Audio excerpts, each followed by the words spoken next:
Story title: I Glitched. Author name: frankiezmA. I guess I would be right, that I glitched. That morning I had woken with a splitting headache. My house of 5 was unusually quiet as I left to walk to my classes. I lived a 7-minute walk away from my school, but I was running late, so I had to run through the dew-filled grass, getting my shoes and jeans soaked. I got there in time and sat at my desk in my home room. That weird 10 minutes before class, so your teachers can send the office a list of who is there and who's absent. I have a last name at the beginning of the alphabet, so my desk was directly in front of my teacher. Mr. R always had a way of cheering me up, so when he saw me sit down in a funk, he played this funny video on the smartboard to cheer me up. We had block scheduling, so after homeroom, we would be in class for 80-ish minutes. Towards the end of class, I kept feeling my phone buzz and buzz constantly. My parents were freaking out because apparently the school told them that I was absent, but I was very clearly here. I responded with a picture of Miss Lindbergh teaching. Halfway through my next period, my English teacher got a call. Hello, yes? I don't think I saw her. Sarah, has anyone seen her? She now speaks to our class. Every half-awake teenage classmate looks around but says nothing. I am dead dumbfounded. I'm staring directly at her as she scans the room, and I raise my hand. I genuinely think this is a prank. I follow up with, I'm right here. And finally I'm seen.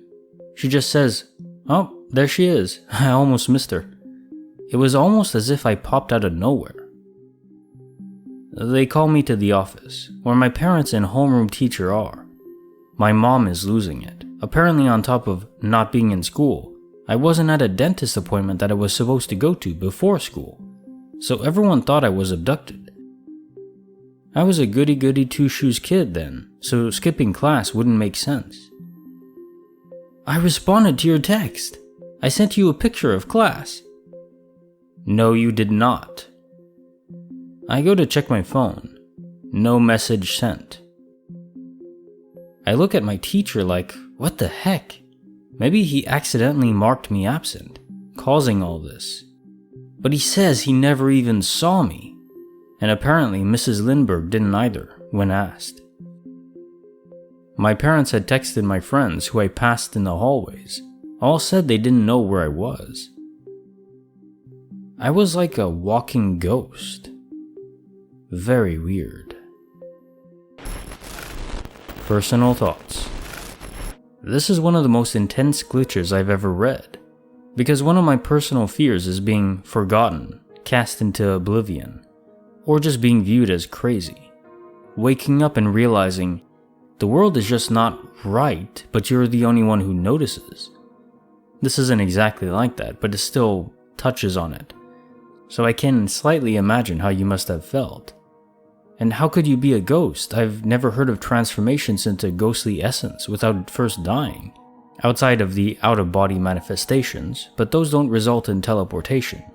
In other words, if it was an out-of-body experience, you'd have reappeared where your physical body originated the experience from.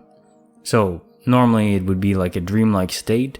You're in your bed, you would be able to project yourself around, but then when that ends, you would just wake up in your bed. So in this case, it doesn't fit either. I really love glitches like this, where I too am completely dumbfounded. Well, I mean, I like reading them. I'm glad I didn't experience it myself. Second story. Story title: A Very Weird, Spine-Chilling Call. Author name: PhoenyxuzPrimax. Hey guys, I work in a call center as a customer service representative. This happened about 3 years ago, but it still baffles my mind. I got a call from a customer complaining about his bill and wanted to file a dispute. Usually, bill disputes may take a while to be investigated, about 5 business days, so I advised the customer named Mr. Joe that I'll call him back after 5 business days and saved his telephone number for the scheduled follow-up. So I called him back with the same telephone number, and I spoke to a woman. Her name is Mary. I asked her if I can speak to Mr. Joe to give him the good news that his bill dispute has been resolved and he will get the right amount of credits. Mrs. Mary was shocked when I mentioned the name of Mr. Joe. She says that was her husband, but she was shocked because she just informed me that her husband, Mr. Joe, died 5 years ago. She admitted that she does have a bill dispute, but doesn't have time to call because of her busy schedule. She thanked me about resolving the bill dispute, even if she didn't call, but still is baffled that her husband died 5 years ago, made a phone call to file a dispute. She also told me that her husband is the one who was always in charge of bills, and was the one who would follow up with them. Very weird, right? Personal thoughts. So the husband is still taking care of his wife, even from the afterlife. That's extremely touching. How did Mr. Joe sound like on the telephone? Not hollow, but normal, right? Full of life? Well, I asked this question on the Reddit post, and Phoenix responded, saying that Mr. Joe's voice definitely sounded like a normal human, and that he was just pissed off and upset about this bill. He had all the pertinent information related to the account, including the answers to the security questions asked.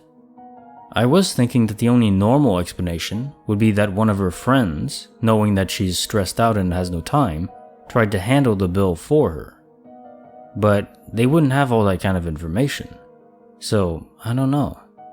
If it was actually Mr. Joe from the afterlife, then while this is somewhat sad, it's also a very beautiful experience. Mrs. Mary has someone watching over her from beyond. If you've enjoyed this narration, consider showing her some love. A quick tap of the like button will do the trick, I think. And maybe buy her some jewelry too, or chocolates, or roses, whatever you think will work best.